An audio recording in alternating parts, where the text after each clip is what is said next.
I'm such an idiot. She even looks like me. Nabara umusenzi mwana mutigisheri wanje atetarana sa nanjye.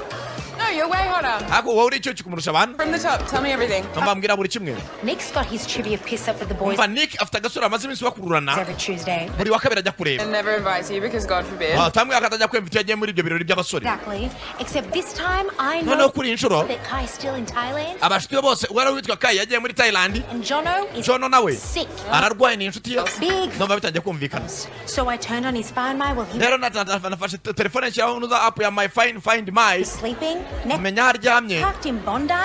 Nsanga agiye mu gace ka Bondi. Had some chicks play. Yagiye mu rugo rw'agakobwa. Hell yeah. Wagiyeyo cyane. If you're gonna cheat on me, Umva rero n'ubushaka kunca inyuma. at least have some class about it. Umva jya ubanza basi ugenda urabyigoye gukuntu baca inyuma. Maze akano kaje kumurejya mu tujeri wako mugeza agaca inyuma. These girls. Abesha reba umukobwa baryamana. Ugoswe. Match. Inyatsi batanahuye. Match, bitch. Bye, ho. Yes. Karashika yiboroke.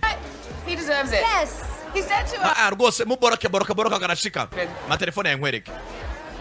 You know what the best revenge is? Uzi ukuntu wakwihorera? Find the hottest guy in here and take Genda ushaka umusore w'icyuki wa danje, umusore ugaragariza ibogare. him up. Umucyure. I am so sick of it. Mva njye narabirambiwe. The small talk, the ghosting, the mid-sex. Yaba nawe rwose ugira gukikabona umusore muzima mukamarana iminsi. You know what? It's actually not that much better on my end. Ati njye niyo nama nakujya mwana shaka igisore mutahana bigende neza. You just had that amazing night out with Kane, and I Uribuka igihe wahuraga na Kane. for a fact that the sex was good. Nibwo bakoze sex bwa mbere nawe bikakuneza ku buryo waje ukanabisubiriramo. It was 2 weeks ago. Ariko ibyo ni ibyumweru bibiri bishize. Been kicked down every day. Mva njyewe mbaye ndiwe najya nshaka umusore twicundeba buri munsi ku buryo nakwibagiza boyfriend wanjye.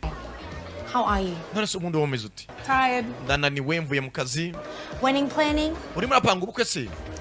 Every time we put a cap on the numbers, Ati yabura uko utaduhuye. Kane's mom finds like Kane tumaranye iminsi Kane marapanga ko twakora ubukwe ariko Kane mama we buri munsi anyeka abakazi niwe bashyashya. you know, it's like all the other stuff too. Urumva ni byinshi cyane.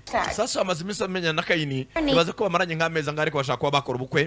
She might. Nyoko bukwe se murahuza ndati cyane ni byiza. Maybe. Mana bizabinejeje. Oh, you've got to be shitty. Mana utambwira kuri sheri wanye nimo ndabona. Azanye n'ibindi byinshi mu kabari. Mana ibi nabyo ndabirambiwe. Yo, Nick. Nick. Remember me? Uranyibuka? Kabonye boyfriend wako karayagara ngo bigenze ngo agacima buri munsi. Ni kagenzi kande Kalena.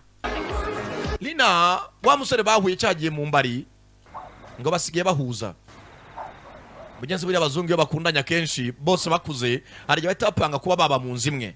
Hakujya bajya bakodesha amazu abiri atandukanye.